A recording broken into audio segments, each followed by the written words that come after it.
what's up, Addicts? We're here. We're doing a thing. To start, I'm going to be doing a YouTube channel recommendation / review / critique / we don't know / we're just kind of here. So, the first channel that I'm going to ever review / recommend to you guys, I'm going to start off by doing this. Do you guys like amusement parks? Yeah! Do you guys like adventure? Yeah! Do you guys like thrill rides? Hell yeah! What about history? Not really, but... No, okay, well, too bad. Deal with it. So, the channel I'm going to be talking to you guys about today is a channel called Defunct Land. So, what Defunct Land is a channel that basically goes through Disney, Nickelodeon, Six Flags, in a Busch Gardens, and like a bunch of other different theme parks, and either the rides that have been put out of commission, have been demolished, or were destroyed in some freak accident. And even with Disney, he covered a few of the things like Disney's version of Chuck E. Cheese that never lifted off the ground, and Disney's ESPN Zone, which also never lifted off the ground. Thank God. Actually, I was kind of sad that it never lifted off the ground. I really like those ESPN zones. They were actually pretty good. Oh. No Disney in there, and it was all ESPN and sports. Oh, the more you know. Also, fun fact about that I remember learning from the video is they used to have a thing where you... Basically what they did is they would have like a referee, right? Mm-hmm. And it was whoever could watch the most sports for the longest time. Like, you could sleep... And if you had to go to the bathroom, you had to be like, hey, ref, can I go to the bathroom? Right? But it was basically whoever sat down in one of their chairs the longest won.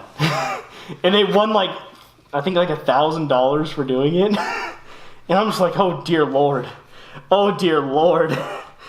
And they were doing it for, like, 36 to 48 hours. Or, no, yeah, 36 to probably 48 hours. I'm like, stop it. You're going to kill yourself. Anyway, moving on. So basically, he's done a lot of different rides.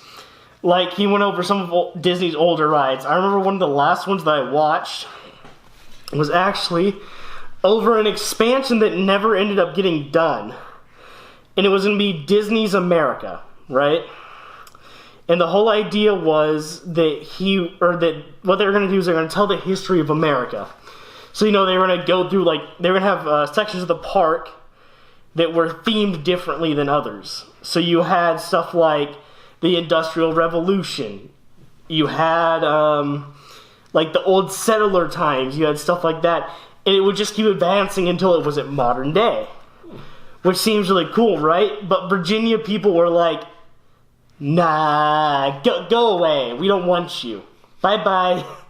And it never ended up happening, which I'm actually kind of sad. And another one that was actually more of a, I guess you could say, marketing thing that they were going to do is that when they finally acquired, before Jim Henson died, he was going to sell the rights to the Muppets to Disney. So what ends up happening is that before that can happen, Jim Henson dies. But the guy at the time who was like working out the deal with Jim Henson had this huge idea planned, right? So the thing was, I believe it was for Disney's 30th anniversary, right? And they were going to have it to where the Muppets took over Disney, right? So they were going to change it from Disneyland to Muppet Land and have it look like there was like a helicopter that was holding up a sign that said Muppet Land on it. It was like made out of wood and like looked like it was really badly painted. And like the Muppets were basically going to take everything over and it was going to change it to Muppet Land. But at the end of the year, the Disney characters would come back, everything would go back to normal. And I thought like that would have been so cool to go to Disneyland during that time if they could actually make it happen. Like, think about it. All the Disney characters go on vacation and now it's just Muppet Land. All the Muppets everywhere. I don't know. To me, I think that would have been freaking awesome. Yeah, but here, Mickey, this isn't your house anymore. Just, Mickey, this isn't your house anymore. It's Kermit's house. Get gone, Goofy. Shut up, Mickey. Another one Another one is a Disney attraction that was only ever in Japan.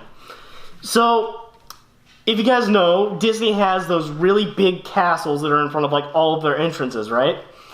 Well, the ones in America have restaurants in them, which, yeah, okay.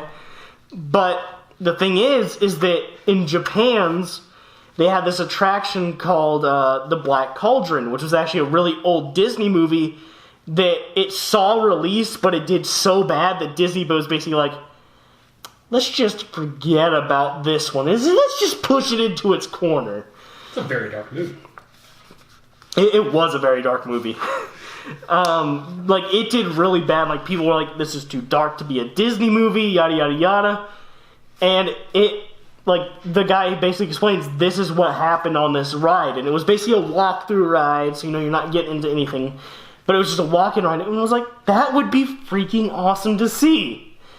But, they got rid of it because they were like, meh.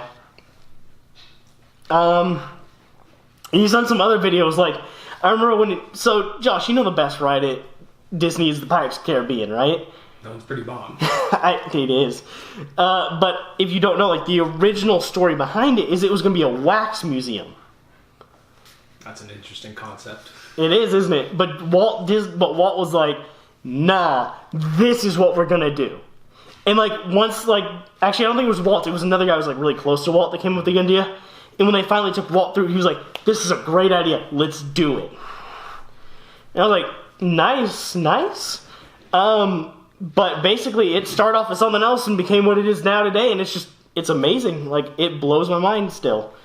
And I would say, you guys need to check out this guy's channel. Like, for me, being a history nerd, I like it a lot. Because history's like my thing. So I'm going to give it a 9 out of 10. Because there's some things, like, he does have a podcast that you can watch, which does go into more detail and stuff. And he also has some other stuff that he does. Like I said, he does a podcast. He does some interviews with people that worked at old places. Like, Josh, I don't know if you remember this, but do you remember the Nickelodeon Resort? Yeah. Yeah. That's been a while. Yeah, it has been a while, hasn't it? But, frick, like, he talked about that at one point and even had a former manager of the place, like, have an interview with that person. I'm like, dang, that's pretty cool.